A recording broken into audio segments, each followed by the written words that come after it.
Hello. Hi, everybody. Welcome to another edition of the Mediterranean Diet Roundtable Extra Virgin Olive Oil Library live on Facebook.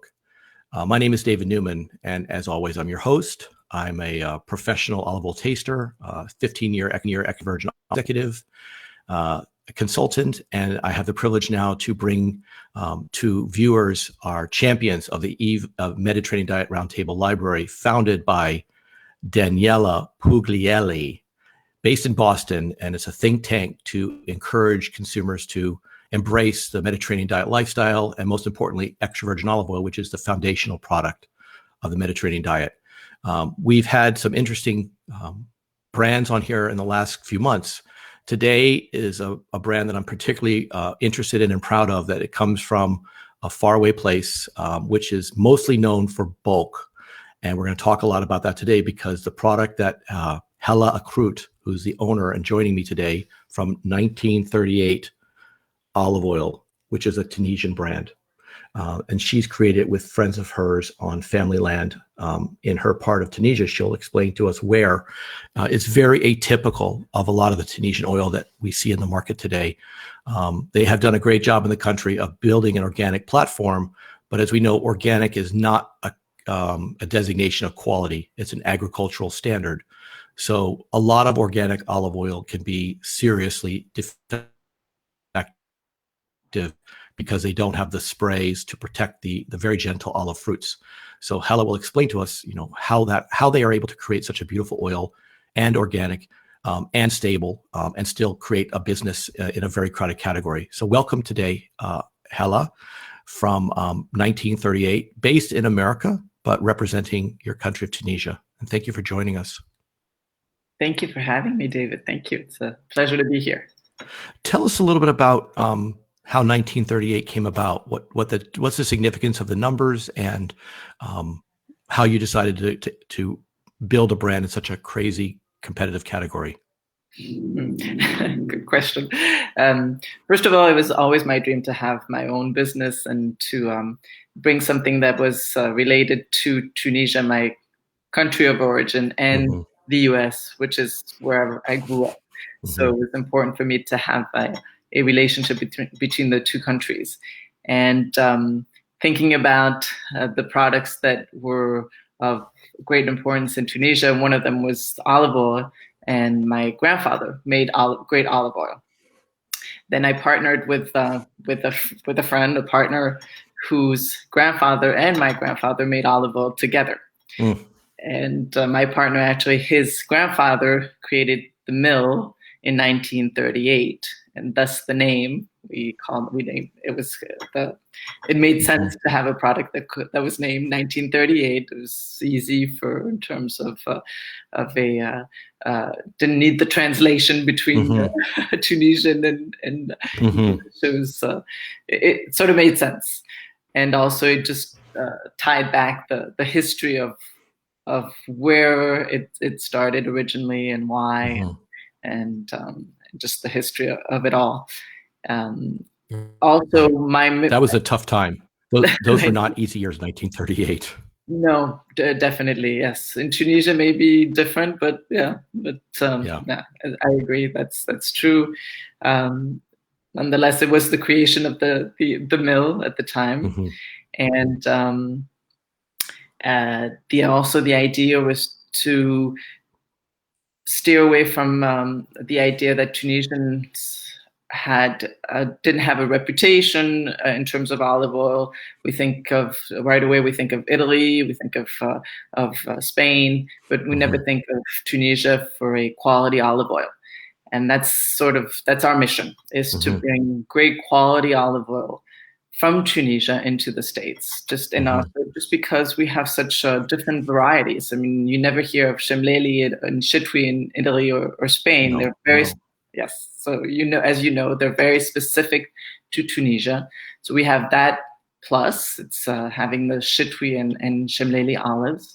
The organic side of the entire country is we're developed. Tunisia is a developing country.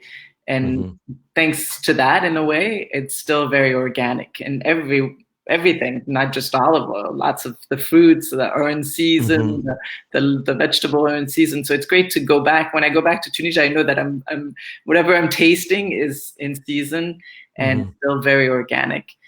Tunisia is one of the largest producer of organic olive oil. Oh, for sure. And I think it's in the top 3 this year in of total imports into the United States. Yes. I think it's Spain, Italy, Tunisia, then Greece. So Tunisia has really moved up the ranks. It has realized how important it is, how it's olive oil agriculture is so important, and they've moved away a little bit from bulk. It's still a lot of bulk sent to Italy and Spain, but people are starting to realize that they need to put their great product forward. So there's not too many of us, but we're moving in the right direction, and moving away again from that 80% of bulk being exported, right, to maybe less and less. Maybe let's shoot for whatever. There is a stigma, and I've been working my whole career to try to beat it, that olive oil has to come from primarily Italy, which we know consumes more Italians consume more olive oil than they actually make in Italy. So, that's a non-starter. And then people are kind of willing to accept Spain, even though Spain does have, being the largest producer in the world, has this kind of negative reputation of being, a bulk industrial producer. And Greece kind of falls off the map. And then there's Tunisia, which is misunderstood. And what people may not know is Tunisia is the only country in the world where the oil is inspected prior to it being sent for export, that it must meet the chemical and organoleptic standards that are claimed, or the government won't release it, which is a extra layer of protection for consumers like us that are so unaware of what we're actually buying and consuming. So I think that's an amazing accomplishment for a country that is relying so heavily on one of their national agricultural products. Yes, definitely. The government is extremely strict. If it says extra virgin, they actually when your shipment is ready to be exported, they come. And it has to be really ready. I mean, it's ready to go.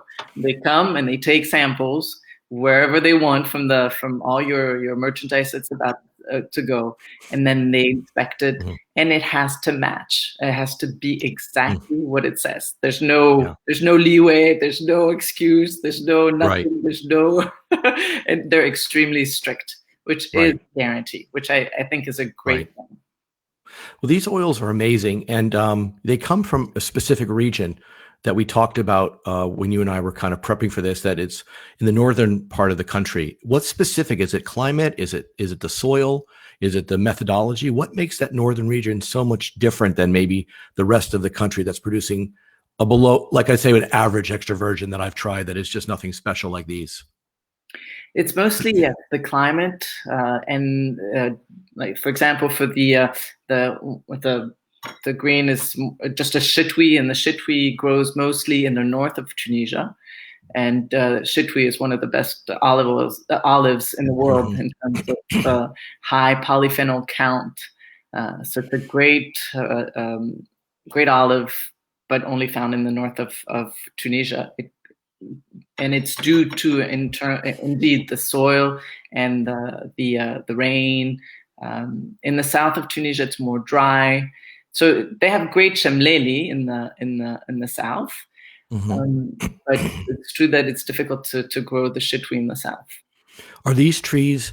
Do they date back to 1938? Are they almost 100 years old, or have they become more industrial, like super high density production? Is that I assume yours is not probably high density production. I'm not certain. No, still very low density. We're still very. We still believe that the distance between the trees is important. Yeah. So it is important. It is important indeed. So Tunisia remains a non-high intensive. It's not like Spain where trees are grown 4 meters apart. We're still in 25 to 15 meters apart. We still know that the roots of the olive trees do grow this way, so they need space. And since it is organic, we're still trying to stay in the natural way of growing with rain, but we're thinking also about the dripping, the different ways of getting the water to the trees. We're moving in the right direction, I believe, but always thinking of the traditional way of preserving the tree, of being extremely respectful to the tree. For us, the olive tree is a symbol. You have to be very careful with the trees. Right. Yeah. And I think, excuse me, I've got the clear float. I think, the differentiation. For that, by the way, David. Sorry? I have a good remedy for that. Oh, olive oil. Well, I'm going to be tasting some of your olive oil here in a second. I need to lube up a little bit. I think what a common misunderstanding is that all extra virgin olive oils are alike, and they can come from small groves like yours, or they can come from major industrial super high density production where the trees are all lined up and harvested by big machines. And I really, after having tried thousands and thousands and thousands of olive oils, I really have to say that the best oils come from the smallest producers. And I know that sounds, probably uncharacteristic of a lot of producers that make good oil, perfectly good oil in large formats. But I'm speaking it from my heart that the oils that I try that are, super high respected oils that have a delivery of excellence. And I didn't know you before I tried this oil. And it was sent to me and I tried it and it was excellent. And it could have been from a gigantic company. It could have been from a small company, but there's a signature of taste and of excellence that I can say for certain. This came from trees that were left alone. They were not overwatered. They were not sprayed. They did their own thing. And that's really what olive oil is meant to be. It's meant to be a natural product that is really very minimally supported in, unless you are, a high volume producer, it's a different product. Sadly, the bottles both say extra virgin. And that's where consumers have to be very, very careful. As we talk about consumers, I haven't seen your product in lots of stores, but can you kind of illuminate us where people can find it? Because I'm going to try it in a minute. I'm going to want to assure people that they can go out and get it. And your website is scrolling along the bottom, which we're going to talk about your website. But where's your primary point of sale? Not just back home, but here. Yeah, in the States, it's I'm in the DMV, so the Washington D.C., Virginia, and Maryland area. So in stores around this area, I do have a partner who's also in Boston, and also in Texas. So It is going to start to be sold. It is sold now in Boston.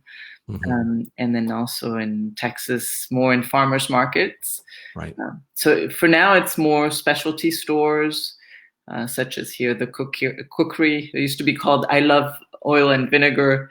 She was my first, she's the one who first bought the 1938.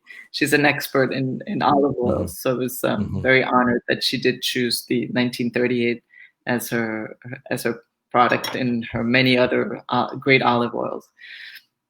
Otherwise, yes, definitely on the website. Also, it's sold, and also Amazon, just to make it easier for people around the States. So people can get a bottle and should get a bottle. You have these two varieties, which we're going to talk about now.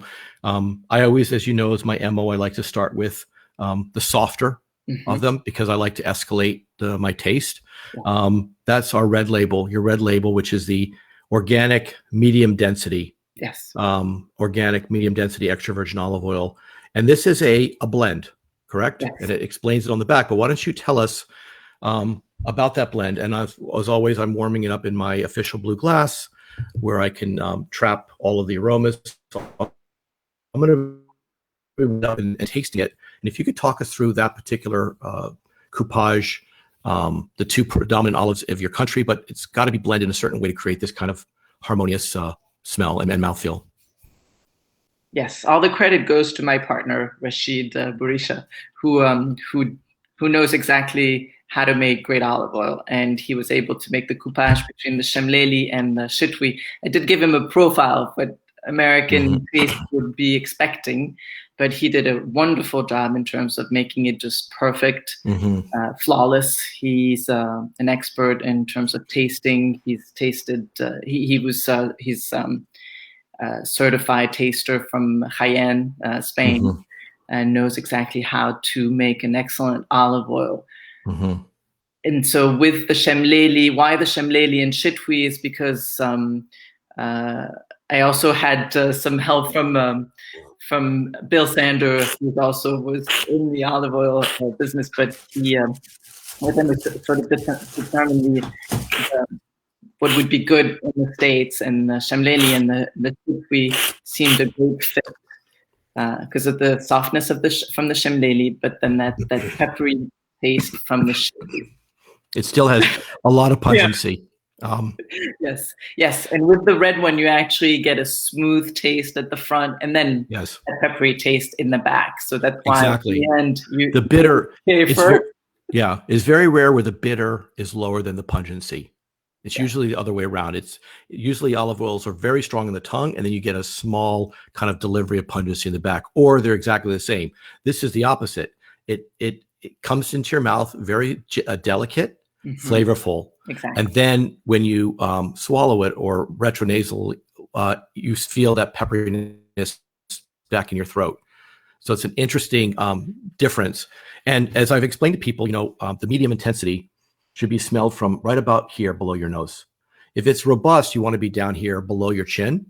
And if it's mild, you have to go all the way in. But I can certainly smell it from below my chin, which would mean to me it's about, a 5, which is right in the middle of the intensity. And that is perfect for especially Americans. And what I'm extremely proud of for you is that you list the intensity on the front of the bottle. That's really important for consumers that don't have any idea. Can you imagine if they showed these bottles and it just said that and it didn't have anything about intensity? Well, what does this mean? I mean, what do I use it on? Is it too strong? Is it too mild? When it says medium, that will help them understand that it's in the middle of not too mild and not too intense. So I can use it for a lot of my foods that I need to use olive oil, but I don't need it to be overwhelming. Exactly. Yes, it can be used on salads. It can be used on grilled vegetables, on fish. It's great on fish. It's really easy. It's a game changer in everything. I always say I love the fact that olive oil just elevates the flavors that are already present in the food. So I even put the red one. Sorry, it's a mirror image. So the red one, I put it also on oranges, and it's incredible how it brings out the citrus taste of the oranges. Or even an avocado. Avocado doesn't taste it tastes so much better with olive oil on it. Just elevates the taste of the avocado. I love that. I love the magic that olive oil can bring to foods. It's unbelievable. It's really amazing. And so yes, the red one is easy.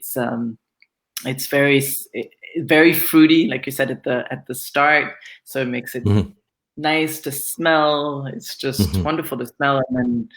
For someone who's not used to that really very peppery taste, it's a great way to start with just having good olive oil. And as I've said, I think households need more than one bottle. You use these olive oils for different things. We're going to talk about the robust one. The robust one, as I've explained to people many, many times, hundreds of times, is you want to pair like with like. That there's this old saying is, white wine is with fish, red wine is with meat. Olive oil has its own kind of like characteristic is you want like with like. If you're going to eat soft foods, if you're going to have white like a burrata cheese, if you're going to have a soft fish like a sole, if you're going to have a buttery lettuce, you don't need too strong of an oil that will hide the softer flavors of that food. So that's where your medium oil comes in very nicely. It elevates the food without disguising it. But then you have the robust. Again, it's labeled very clearly robust intensity, which is at the higher end of the scale. And this would be better used for savory foods, like a grilled steak, or a nice peppery salad like arugula, where you need a stronger oil to match the intensity of the food. A softer oil could just taste oily. It would not have a flavor that pairs with the spicy food. So I do have I have a lot of bottles in my house, but I do recommend people in this situation, you buy the pair. You have the medium oil, you have a robust oil. Like in salad dressings, people have a ranch and a blue cheese and a vinaigrette, or in hot sauce, they have a green hot sauce and a red hot sauce. You need to have both these oils in your household for different uses and use them at the pace that makes sense to you. But we'll give you some tips on how to really preserve that oil and stretch the time that you can have it in your pantry. So I'm going to warm up now your intense oil. And this is a monocultivar. Yes, it's a chitui, 100% chitui. And what's funny is now I have people who actually buy it just to have a spoonful in the morning because the chitui is so high in antioxidants. Right. Extremely high. It's right. The Japanese did a study in Tunisia to show that the Tunisian olives were 10 times richer in antioxidants than the olives found in Italy and Spain. Mm-hmm. And it's true that the chitui has an extremely high polyphenol count. Mm-hmm. So I have people who just now buy it and have a spoonful in the morning, which I grew up with that. My grandfather did that every morning, and that's what we had for breakfast. We had olive oil with a little bread, or for me, it was condensed milk. Wow. Strange, but yeah. This one's got a lot of kick to it. Yeah, very, very peppery from the start. And we've had other brand champions on here with the MDR library, and that have had both a medium or robust, or mild and medium. And what's interesting, or a monocultivar and a coupage. What's interesting about this is that this is one note. This has one distinct flavor that is extremely dominant. It's you can eat it, you can drink it, you can use it, but where the coupage is a little bit more harmonic. It's a blend. It's been created to have a certain feel to it. This is just highlighting the one olive in its best way. So they are extremely different in their deliveries, and it is intense because I can smell it from below my chin. So that distance gives me that intensity. It's a 6 to 7 intensity, which is excellent. And it is bitter and it is pungent, but it leaves your mouth clean. There's no residual greasiness, or I'm drinking this oil. I'm not spitting it out. I'm drinking this oil, and it really is lovely. So I am extremely impressed with these oils. And as I've said, I have tried a lot of Tunisian oil, and I've always been either underwhelmed or disappointed. And you're the only Tunisian in the library for that very reason, that we just weren't able to welcome other brands that were, have a good story, may have a good product, but it doesn't deliver this level of excellence. And we have to set the bar high. We only have 10 brands. So this oil is magnificent. Is there a big price difference between these two at retail, at point of sale? No, they're the same price. Wow. This was just so that people would have a choice, and also to really discover the Tunisian olives and the Tunisian olive oil at its best for a price that's very reasonable, I think. I mean, I always say if it was an Italian olive oil, it would be priced in the $50 range or more. And ours is much more affordable. So that's great. It's really smart. We have a question from Stelios, is asking about your polyphenol counts, if you've done your recent analysis of polyphenol counts on these oils. I'm waiting for the last one, but It's around 700 and up. It can go up to, it's pretty high, very high. That's amazing. The average I think is like 200, 300. Right. Yes, you're right. And, the FDA is very restrictive about all the claims that we can or cannot make about polyphenols, but there's endless amounts of information on, websites that you could do a little bit of research and understand, the positive effects of a high polyphenolic oil, the anti-inflammatory, the antioxidant properties. People know or should know that the extra virgin olive oil is one of the strongest parts of the Mediterranean diet. It's a raw food. It's unadulterated. It's all natural. In your case, it's organic. There's been nothing done to help it. Olive oil is what it is, and you can only hurt it.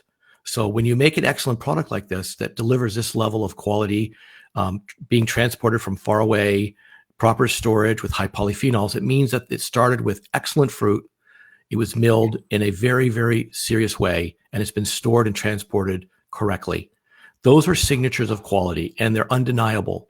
So if you do taste a flabby oil or something that tastes off, it's not handled well, it could have started correctly. But at the end of the day, if it's terrible, and I related to you that I was judging a competition this weekend, an international olive oil competition, and over 30% of the oils that we tasted were Lampante, which is not extra virgin. These are oils that had all probably well-intentioned to submit their oil for a metal, and the oils were defective. So to make organic oil in Tunisia in a small production and manage to get it to America with this level of excellence is infinitesimal, the possibility to get this done correctly. So I applaud you. And this is what's great about the MDR library. It's your baby, and it should be. I mean, I have babies. I have two babies, but who are grown now. So I think I've done a decent job with them. But this is definitely. Yes. I'm extremely careful. I even tell people how to store olive oil, how to taste it, how to make sure it doesn't. They take good care of their olive oil, because it is a. And people think I'm a nerd. I mean, I am a nerd, but like, for instance, I always screw the top back on. Always. I'm always like, sure, it's always. There's no air. There's no light. Yeah. There's no taste. But if you're at a table with friends and you have a bottle of olive oil out and they're pouring it, and then you reach over and put the cap back on, someone will say, "Why are you doing that? We're just going to use it again." I said, "Well, until you use it again, I want to trap all the goodness in the bottle." And they really think that I've lost it. They don't understand how perishable olive oil, extra virgin olive oil, can be. It's very perishable. Yeah. And it doesn't need any help getting ruined. So just leave the cap on it, keep it in a dark cupboard, use it. These bottles are 500 ml bottles. If you're using, the recommended is 2 servings a day. That's 30 ml. A serving is a tablespoon, which is 15 ml. That's what every nutritionist and doctor will ever say. So 30 mLs in 30 days is 900 mLs. That means it's a liter per person per month. This is a liter. 2 bottles is a liter. So if you're not consuming a liter of olive oil a month, you're not meeting the minimum expectation of nutritionists and dietitians. So that's the difference, is America's consumption is less than 1 liter per person per year. I'm not sure of Tunisia, but the big countries, Greece is 24 liters per person per year. So we're way behind Europe. And that's understandable, because this is not a product that we grew up on. I'm sure you use plenty of it in your household. In Tunisia, we grew up with it. I mean, that's all we use. People make fun of me when I say we even fried French fries in olive oil when I grew up. So it's really, for us, olive oil is on the table every day, always. Like I said, for breakfast, for lunch, and dinner. Right. It is a great way to stay healthy, to just be healthy every day. I mean, it has to be part of your diet. Daily. Right. Definitely. So what's next in our last few minutes? What's next for the brand? Is it expanding your distribution? I know we're going to be in New York with your product in 2 weeks with Danielle and her team at the MDR Mediterranean Diet Roundtable Connect in Manhattan, meeting 50 of the nation's top curated buyers to personally be taking them through this brand and tasting it and doing some trainings. But what else is that you can disclose that you want to do with your brand? Honestly, to see it in as many households as possible, just because it's such a great olive oil. And for us, our mission is just to keep a great quality olive oil and to put it in American households, and to be able to show how beautiful olive oil is and how wonderful it is for our bodies, and also the organic side is still very important.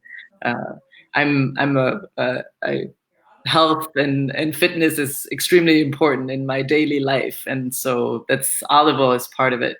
And I want everyone to. I mean, it's so great to have people be healthy, and just this is one of the ways you can be healthy. So it's a kind of a way to contribute it in the health of everybody else.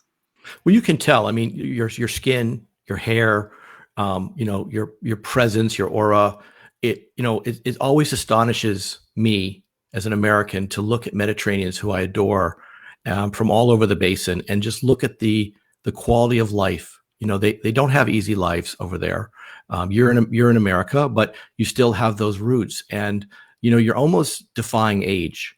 The way that people that consume the Mediterranean diet, especially high quality extra virgin olive oil, it's almost like they're turning back the clock. And that's the fountain of youth that Americans are looking for. You don't have to buy into any crazy, expensive scams. Just go back to basics. Eating a Mediterranean diet, eating local, eating fresh, eating seasonal, using high quality extra virgin olive oil, not necessarily what's easy or cheap at the supermarket. Buy one, get one free. That's not going to solve your problems. It's not a shortcut. You've got to invest in good product. You need to use it regularly. And I can't think of a better brand than this 1938 that you've created. It's got all of the elements that people should really be looking for in extra virgin. And I really hope they support you both at the retail or most importantly on your website, where they can buy directly from you as the importer, have the product in days and just start using it and buy it regularly. Don't just buy it once and forget about it. Buy a bottle and then commit next month to buy another bottle so that you know that you're having to use it, and you must finish the bottle between now and when you get the next bottle. It's a very simple rule of thumb. Well, I'm honored. Thank you, David, for all your. I know you're an expert, so this means a lot to me. Well, I've had to learn. It's not like I was born into it, but I've had to learn, and I'm a fan, and I'm a fan of what you're doing and your business. And I'm going to be super proud to represent you in less than even a week in New York. But I want to thank you, Hala, for joining the Mediterranean Diet Library, Extra Virgin Olive Oil Library with Danielle and her team. Please go to www.1938evoo.com to learn more about her brand and her vision. Of course, you can go to the mdrproject.com and learn more about what the Mediterranean Diet Roundtable is doing with the 10 champions that we have this year in our library. And of course, my website is evoguy.com. And if you want to learn more about what I'm doing in the olive oil space, evoguytruck.com. I have a book coming out early next year, and you can sign up for early news about that book coming to market. And 1938 and Hala are in my book as a brand, a recommended brand, and a brand, what I call the Star Chamber. You're in my circle of trust, the circle is small. It's a very small circle. But thank you for joining us today. And I thank you for being part of the Mediterranean Diet Library, and to Daniela and her team at MDR Project for creating this. And I'm super proud of my weekly chats and of the work that we're going to be doing this year to elevate brands like the 1938 from Tunisia. Please order it today. Don't even wait. Just go to the website, order today. She'll ship the new harvest out to you, and then send us comments. We would love to hear from you. Thank you again, Hala, and I'm sure we'll have you on again and learn more about your production. Thank you so much, and thank you this is great because it's all of us are so passionate about this. So thank you. You're a champion, and thank you very much. Thank you. See you. Thank you, Daniel. Next week we'll be in New York City, so we're going to have a live event from our Connect where we're meeting with buyers next week. So it won't be a brand per se, but it'll be Danielle and I talking live from our New York adventure. And then in 2 weeks we'll have another brand champion back on at the same time. So good luck to you, and we'll see your product in New York. Thank you, Hala. Thank you so much. Thank you.